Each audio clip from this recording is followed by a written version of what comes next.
First up is Wicked for Good. This is the conclusion of the adaptation of the Wicked musical from John M. Chu, and I should lead off by saying I am not particularly a Wicked person. I am not a super fan.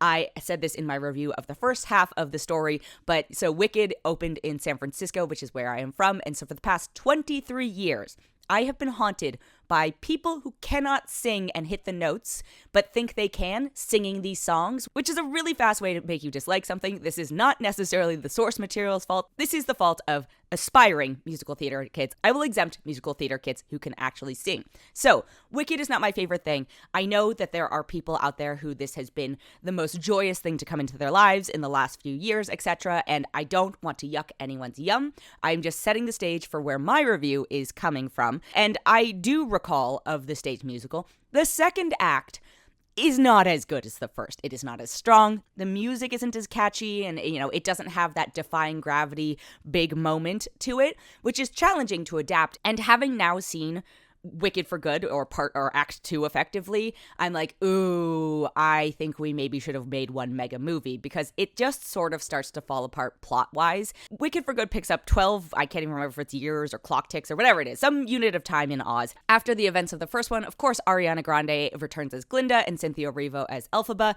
You've also got Jonathan Bailey as Fiero, Michelle Yeoh as Madame Morrible, Jeff Goldblum as the Wizard, Bowen Yang as Fanny, etc., etc. And I think one of the challenges is, well, one, you're not really going to go into For Good without having seen Wicked Part 1. This film actually did make me appreciate Wicked Part 1 a bit more. The craftsmanship is certainly still there for most of it. I think the CG gets a little iffy to a lot iffy at some points. The music, like I said, is not going to surpass the source material, and they did write 2 new songs for these.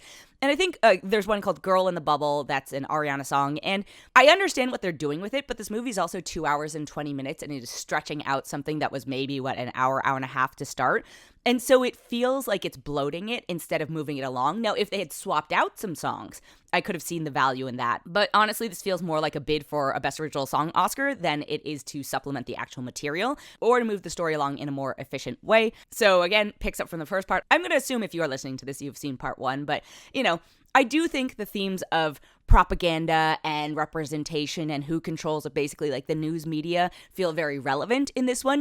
Michelle Yeoh's Madame Morrible is the press secretary / news conglomerates basically of Oz and gets to define the narrative, and you get to see Elphaba like struggling against what is clearly the truth, and she just cannot get people to believe her. I liked that part of it.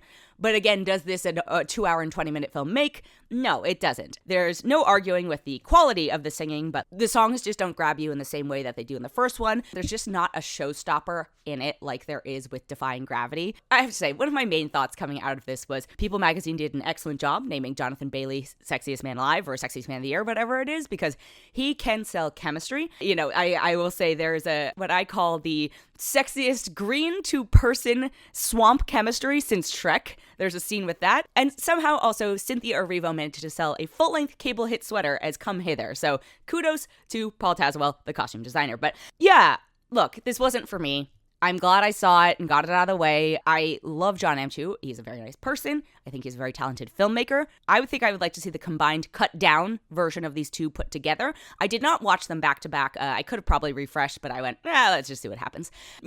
If you are a super fan of this, you're gonna generally have a good time. I think you can probably put your objective hat on and go, no, this isn't as strong as the first one. There are still plenty of things that you will get out of it, but I think the most pragmatic thing to do would be to temper your expectations. If you are not a fan of this premise, etc., there's certainly no reason to have seen For Good or even regular Wicked. I did have the thought, I was like, oh man, there's going to be now generations of probably kids, because films reach more people than theater does, which is kind of sad. But there's going to be generations of people who this is their Wizard of Oz. And I know some of this is the work that Gregory Maguire did with the book. And then there's the work that Winnie Holtzman did adapting that into the play a few years ago. But it's just like levels of dilution. I'm like, are people showing their kids The Wizard of Oz before they're showing them this? Because, the Wizard of Oz characters do finally appear in this one. And if you don't have that basis, it does feel like it aggressively undermines the kind of importance of their presence there. So I don't have an answer for that, but it is something I was asking myself at the end. Overall, this is not something I personally will ever be revisiting. And I will say I went with people who are fans of it, and they also came out of it going, okay, that was fine. I don't think this is going to blow anyone away the same way that the first one did, which, again, it's a tough act to follow, but I think you could have smushed those acts into one cohesive musical, and it would have mitigated some of the weaknesses that are found in the second part. I'm going to give Wicked for Good a 3.6 out of 5. Next up is Rental Family. This is written and directed by Hikari and stars Brendan Fraser. And Brendan Fraser plays an expat living in Japan, and he is an actor who is kind of struggling to find what we would call kind of regular acting roles. And so he ends up taking a job at a rental family agency where people can hire actors to fulfill various roles in their lives. At one point, he is a stand-in as a funeral mourner. He's a groom in a wedding. He plays video games with a guy. And eventually, he gets hired to pose as a young girl's father. The young girl is played by Shannon Gorman, who is just an absolute legend. She was so great in this, as is Brendan, of course. It also stars Takahiro Hiro, Maru Yamamoto, and truly stellar performance by Akira Emoto. I love this film a lot. It's super sweet without delving into the world of saccharine. I think the nice thing about it is characters make unexpected choices, because there's a world in which this could have been just like super cheesy paint by numbers, etc. And people are constantly surprising you in this, which I really enjoyed. There's a few points where I gasped, which I wasn't expecting to do. I do worry a little bit, and I want to set your expectations here in a good way. This is actually like not an absurd thing that happens, and it's not just in Japan. This is the idea of hiring someone to fulfill a role. It's probably something that even happens in the US, but yeah, and I think people might feel like it's a little gimmicky, but I think if you go in with the understanding that like this is actually not that absurd of a thing, and I don't think Brendan Fraser's character treats it as an absurd thing. Like, I think he is, certainly the lens for folks to kind of understand why somebody would do this and try to grapple with it and the consequences of it. And a lot of the characters have to go through that. But just, know that this is not a made-up, extreme, ridiculous thing. This is a thing that happens. A film that generally has, a strong component requiring a kid actor can always be challenging. And like I said, I think Shannon Gorman sells the hell out of this. She's really great in this. And I kept thinking, this kid is mixed, doesn't know who their father is. The mother hires Brendan Fraser to portray the father. And I was like, oh my God, it must be so challenging to grow up with a mixed kid in Japan like that. I thought actually my favorite part of it was between Brendan Fraser and Akira Emoto. I won't go into spoilers, but this is just a really thoughtful and meditative film that also has humor and fun. It has drama. It has emotional arcs, I thought it managed to pack a ton of punch and also build out these characters as very three-dimensional in a very short amount of time. Again, there's a world in which you would potentially judge the people who use this service. It's never trying to look at it through that lens. It always feels like it's coming from a place of seeking understanding, and that is something I really treasure in a movie. I'm going to give this a 4.5 out of 5. Next up is a film called Train Dreams. This is based on a novella by Dennis Johnson, and it is directed by and adapted by Clint Bentley. It stars Joel Edgerton as the protagonist named Robert Grenier, and I will caveat, I didn't know anything about this film going into it. I've never read the novella by Dennis Johnson. I'm not familiar with his work. I don't know if this helped or hindered me, but, sometimes it's nice to go into a movie knowing nothing about it. For this one, I'm going to give a little bit of a warning. It's not a warning, but maybe just some contextualizing as more of a tone poem at times than, a traditional film with 3-act structure. It has plot, it has structure, it has character development, but it is formatted in a way that is a little more, I think, a lot more meandering than what folks might be used to. If that's appealing to you, fantastic, but there are going to be people who this doesn't quite jive with. Joel Edgerton plays Robert Grenier, who is, I can't remember if he's like an axeman or like, he's not a lumberjack, but he is somebody who works on the railroads helping build them out. This takes place in early 20th century America, and so it spans the age of the beginning of industrialization, but they are out in the woods, chopping down the woods, building up the railroad system, and it is very tough work. It takes them away from home an extended amount of time. It's that question of like, what if I could just live off the land or be self-sustainable? Like, at what point do I have enough safety and success to, not have to do the dangerous, scary work? There are other themes explored, but that is one that I gravitated towards. Felicity Jones plays his wife, and then there are a couple of other supporting characters, but really this is mostly Joel's show. It also has Clifton Collins Jr., Paul Schneider, William H. Macy, and Carrie Condon, and I will say it is beautifully shot. I give it credit there. I think the score is really nice. Joel Edgerton, always a solid performer. Once I realized that this is more of a grappling with his life question versus we are seeking a very specific plot point to resolve, I was like, okay, let me try and adjust. Let me recalibrate. And I was like, well, since it's Joel, I know it's going to be at least a solid performance from that perspective. And I was not wrong. He always gives a really good performance. I think this is one of his better ones. Not knowing anything going into it, there are a few things that happen in the beginning that I was like, cool, when are we going to come back and explore this?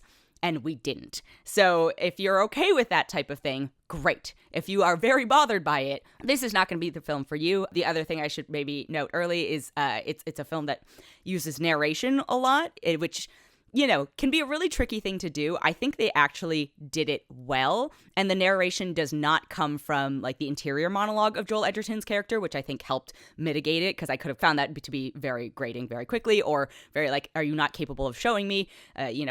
Show me, don't tell me. But in this case, they actually find a nice balance. I know that there are a ton of people who really are enjoying this film and gravitating towards it, and I love that for them.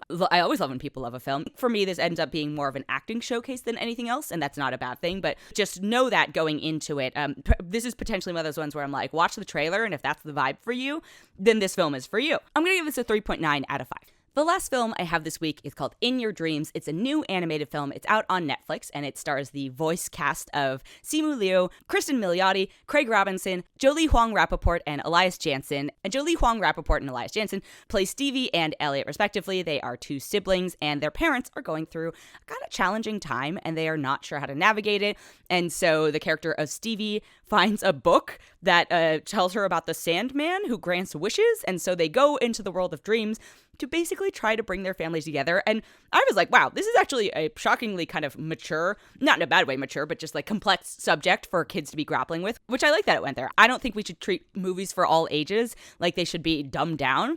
So to get to see, you know, a relatively complex thing that I'm sure a lot of children actually have to deal with, you know, the kind of realization that like your parents are fallible and people, and it might not be a happy ending for everyone, is a really scary thing to deal with. And so the two of them, Stevie and Elliot, go through the land of dreams, Slumberland, I'm not sure what we call it here, but as you can imagine, the land of dreams is very nebulous, and so there's plenty of whimsical things that occur there. There are plenty of nightmares that happen there. Along the way, they are guided by a character called Baloney Tony, which is Craig Robinson's character, who I adore. He is a stuffed giraffe who's just utterly ridiculous, and I think an icon of this film. But yeah, so, you know, I have to acknowledge this is an original film, but I do think there are a lot of things we've seen before in it, both in terms of the animation and in terms of just themes. I think the theme of, you know, basically are your parents going to split up is not something we've necessarily seen before. And like I said, I compliment it for going there. The director has said it is inspired by his real life. His parents are still together, it sounds like. But to be very vulnerable and put that out there in a film is, I mean, commendable. It's terrifying, but commendable. But yeah, I think this film is solid for sure. I was hoping a little bit that it would kind of move me above and beyond, and it didn't ever go into that territory. I think a lot of the time it is almost a little bit afraid to go too deep into the more dramatic parts, and it kind of pulls back and it leans on some of the sillier stuff in order to maybe not lose a younger audience. And part of me wishes this had just committed to being a very dramatic film, but I do like some of the humor parts, so it's tough. It definitely draws inspiration from things that we've seen before, but especially if you are, you know, if you have folks on the younger side to watch it, I think they will enjoy it. I'm gonna give this a 3.8 out of 5.